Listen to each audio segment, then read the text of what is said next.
Hey guys, it's Jimmy here, and it occurred to me that I haven't updated any videos about analytical mechanics. So today I want to share with you a theorem that I find really interesting. It's called Noether's theorem, and actually, in my opinion, it's like an intuitive thing. After physicists have discovered so many laws, and it's kind of like a pattern that they observed. However, Noether, who is a German mathematician, he came up with the theorem and proved it in a rigorous mathematics way. And so this theorem was proved actually true, and it's not an intuition anymore.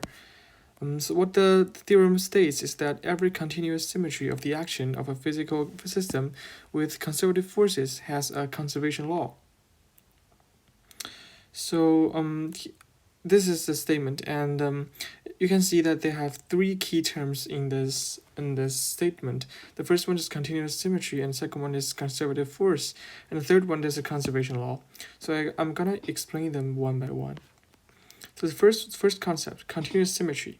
So this term means that it's a term that describes some kind of action that happens on a system. So continuous symmetry includes these three main kind of actions, but it does not only it's not only these three actions that are counted as continuous symmetry. Such these three actions are most common. The first one is translation in space. So obviously this action is continuous because you can, like, you have a ball here and you can move it step by step, like this little distance called dx, and you can like break it down break the distance apart and into tiny little pieces, and that's basically the idea of calculus. So you can break it into pieces like dx. So for the second action, it's called rotation in space. The same thing. You can, like, if a ball is up here, you can rotate it like a small angle, like d theta. So of course, it's like the angular displacement is just like this regular displacement. So it's just by a different kind of measurement. One is rotation and one is translation. So it's kind of obvious. And the third one is translation in time.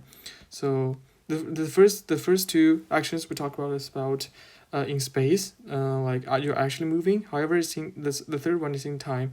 So it's basically the same thing. It's just that you can break down a time period called t into smaller parts like delta t, and when it's infinitely small, it becomes dt. So that's like continuous. You can, I think you guys get the idea intuitively. Okay, so just to let you guys better understand this concept, it also has since we have continuous symmetry, we also have discrete symmetry. So I've listed one example here called parity because I can't figure out anything more. So parity is like mirror reflection. So if you have like a letter, let's say B over here, and you want to reflect it over this axis. So obviously the reflected will be like this.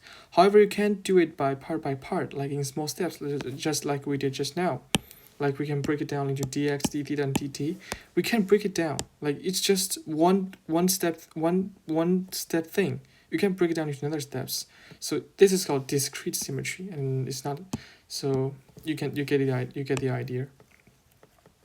Okay, so this is my explanation for the first concept, continuous symmetry. Let's move on to the second one. So the statement actually said after continuous symmetry of the action of a physical system with conservative forces. So actually the conservative forces is not a restraint. It's just that we've talked about Lagrangian mechanics in our previous 4 videos about analytical mechanics. So basically, what we will talk about is the Lagrangian function, which takes the form of T minus V. T is the total kinetic energy, and V is the total potential energy. So, and in the examples, we talk about all the forces are conservative forces, meaning that the force itself solely depends on the coordinates and the derivative of the coordinates. So under this framework, it just depends on these two variables. So you will just establish a clean mathematical framework. Let's say somewhere else that's not conservative, like friction. Let's say friction, F. So it depends on mu times n, where mu is like a coefficient, and n is like the force that is perpendicular to the surface. So actually it has a coefficient here, which is kind of like very hard to deal with, and also it has this depends on another force, so it's very difficult to write it under such clean mathematical framework. So that's why we often consider itself in consider the theorem in under conservative forces. However, it doesn't mean that the theorem does not apply to non-conservative forces. Actually, it applies as well. It's just that it's not that applicable. As there, you need to add some terms to theorem and adjust how it works. Okay, that's why we don't use it. Okay, so now we move on to the third concept, which is called conservation law.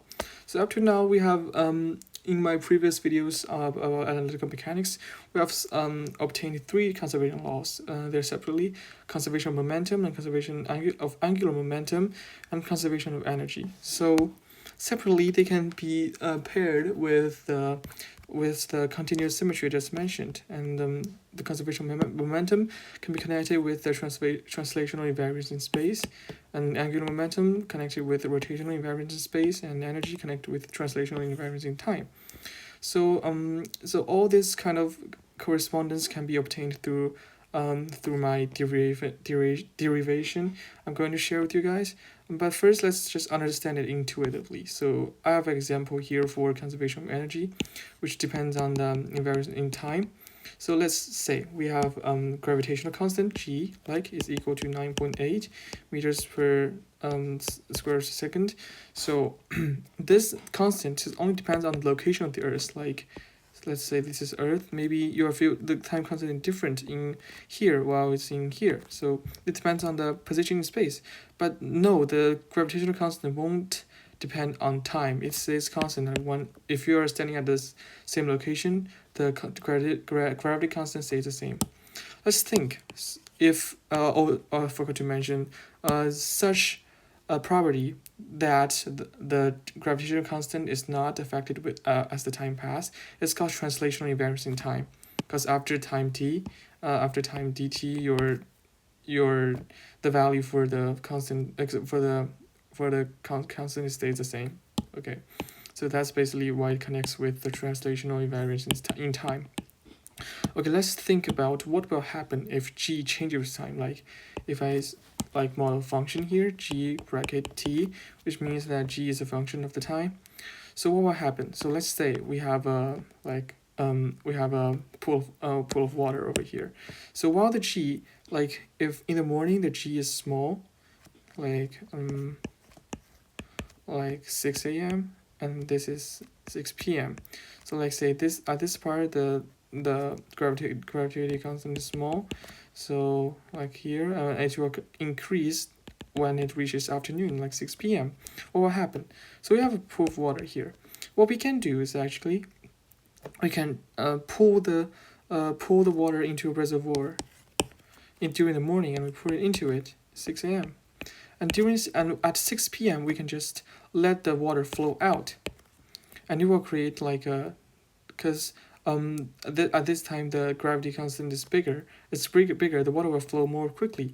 So we have velocity, and we can use this velocity. We can just store it into a power. I draw a battery here. It's a little bit, yeah, okay. I'm not that artistic. So we can store it, turn this extra energy into a battery, and then we get the method to generate power infinitely. So that's basically impossible, because that breaks the law of nature. The energy is not conserved because we have actual energy to store. So that's why the translational invariance in time can be connected to conservation of energy. So basically just an intuitive thing, and you guys can feel it.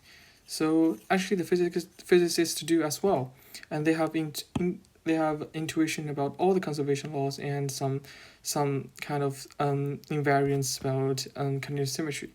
So what Noether did is she summarized all these laws, and he used mathematical tools to derive the conclusion step by step. So yeah, that's the basic gist of the Noether theorem. So actually deriving, like I said, every Noether is actually a German mathematician.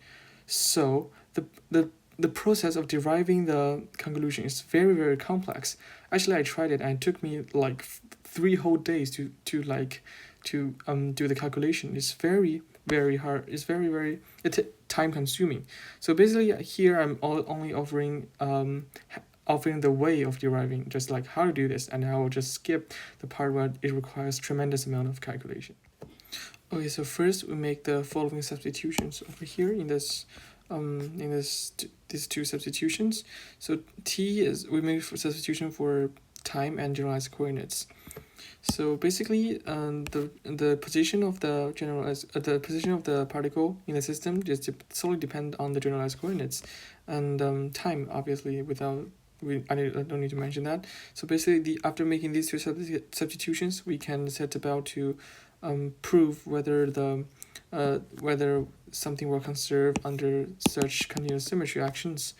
So basically, I made the substitutions. It's we add a term to the original time and coordinates.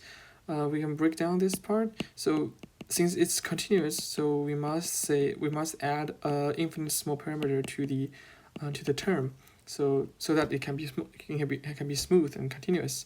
So and then these two functions are just solely depend on the generalized coordinates in time, like just like Lagrangian function. Oh no, just like without the velocity term. So these two functions just model the change in time and generalized coordinates. And to let this conservation law to happen, do you remember, guys? Do you remember the action we used to talk about, like the integral of the Lagrangian function? So this S action is called Hamiltonian.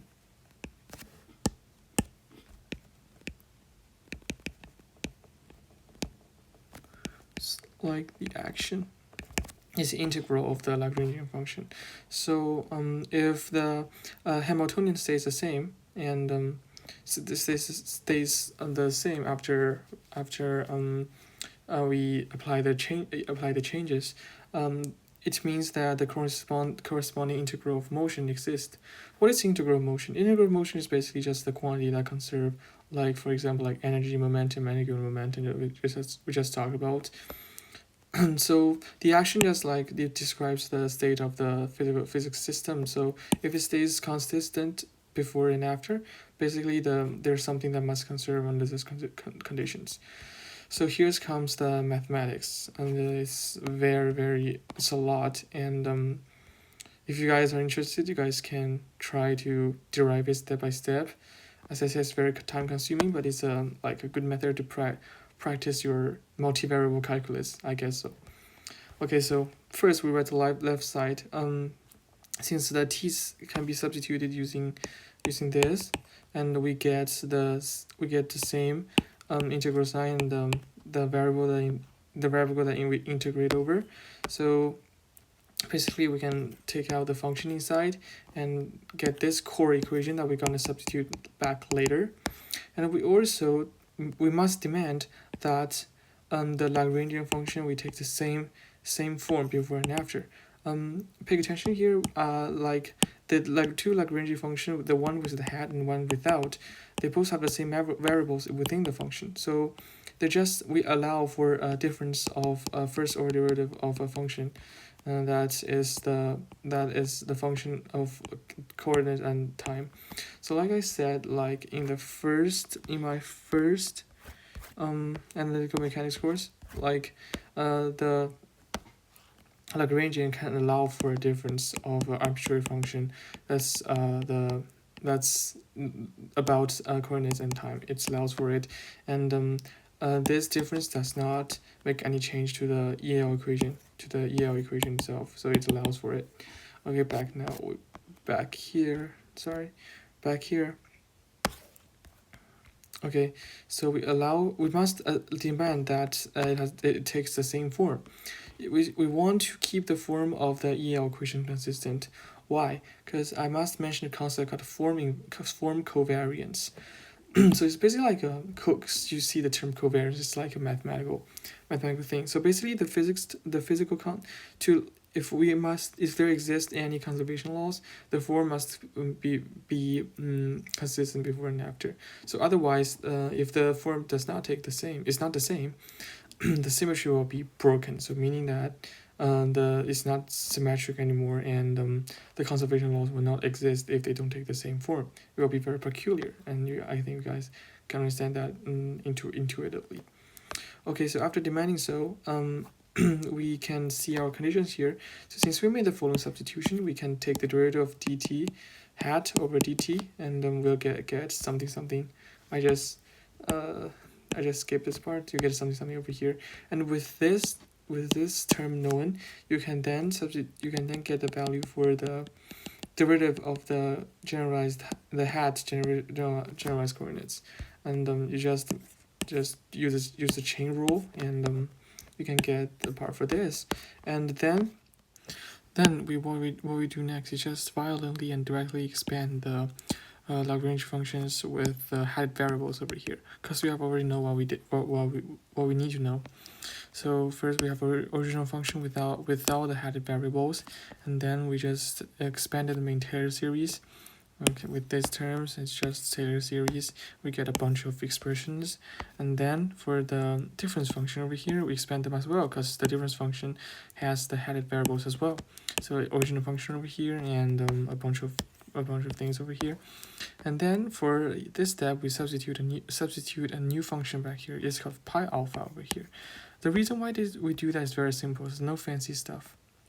It's just that we want the function to be just expressed in original function plus a term over here, and the power of and it can be just neatly over organized in this way, because after we define it, it will just fit in this expression. So it will be very neat. So after doing so, we have already have so many expressions over here, and I think it's time for us to substitute all this back in our core equation over here. Our core equation. So let's have a quick recap of what we just did. Okay, first, we have both the headed Lagrangian function with the head variables. We break it down. We first figure out the form of the head Lagrangian function, and we allow for a difference. Here's the different function. And then we move on to the head variables inside this function, and we have obtained such expressions. So it's also after we have derived this, we know the expression for the derivative of t hat, because we have already seen it from the from condition back here. And for the right side is initially known, so we can substitute all this back inside this, and what we obtain is the first orange equation, this long thing.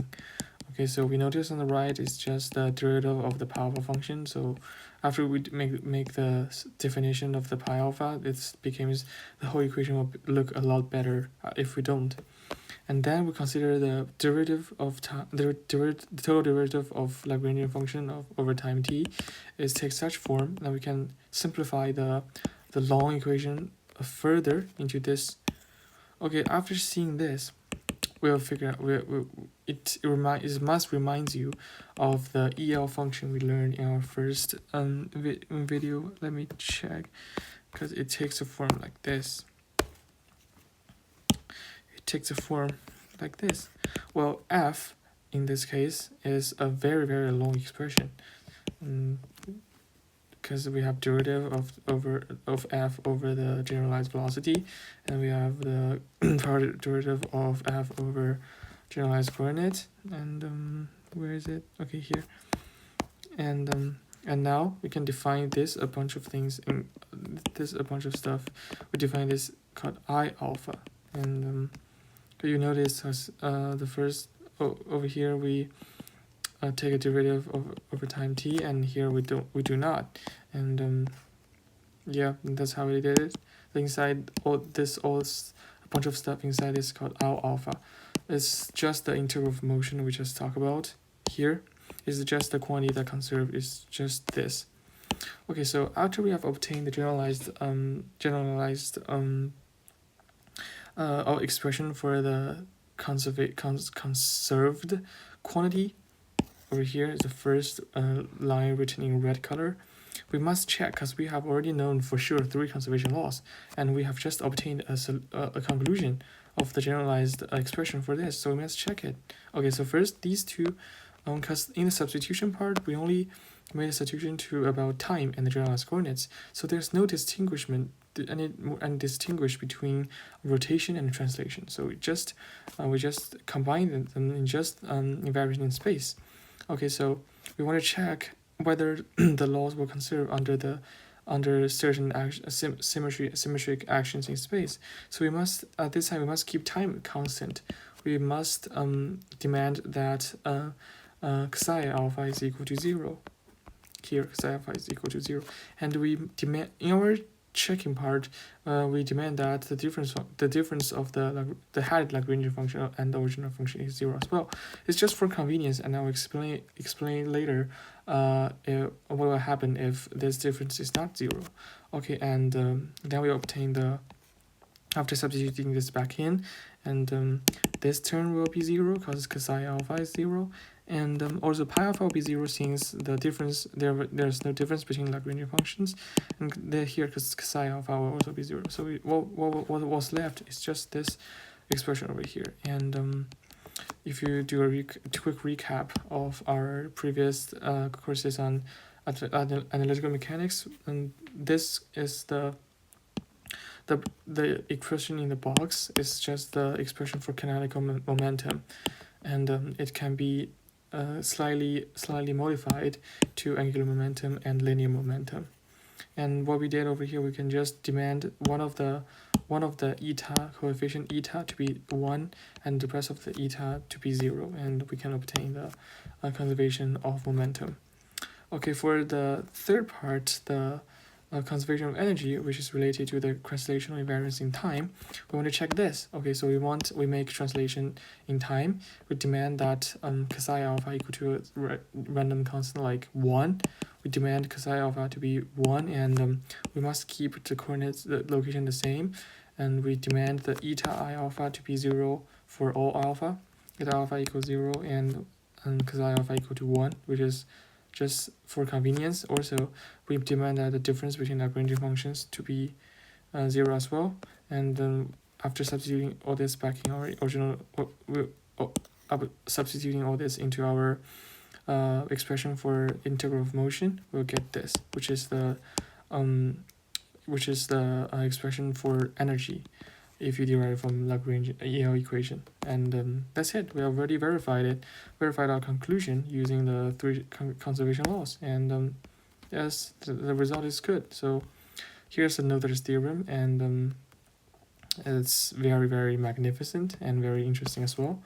Also, okay, I forgot to explain. So note, if the difference is not equal to 0, the equation of motion is not affected, because we mentioned in our first course, the Lagrangian function itself, it can allows for such difference, and after you substitute this back into the EL equation, the term just makes no difference to the overall result, so the equation of motion will not change, it will remain consistent. However, the conserved quantities can slightly change, meaning that for example, if we demand that this term is not equal to 0, we may have pi alpha in our final expression, because pi alpha is related to the difference, and we have already taken it out. Okay, so it's just a slight change. So for example, in non-inertial frames, we'll have pseudo forces because the frame has certain acceleration. So here is where the difference of Lagrangian function will matter to the conserved quantity, but the overall equation of motion will not be affected because we're just taking a different frame. So in the overall equation of motion will not change. And yeah, that's it for today, and we have successfully explained our Noether's theorem to you and derived it after skipping the clumsy calculations. Actually, the theorem is very, very significant. It's not just for classical mechanics. Actually, physicists have used this theorem throughout the quantum field theory and quantum mechanics, because after physicists successfully proved that their intuition is right. It's because more easy for them to find conservation quantities like electromagnetic tensors in electromagnetics and other things. So it makes the it helps them to develop such theories and concepts relevant. Okay, so basically that's it for today, and thank you guys for watching.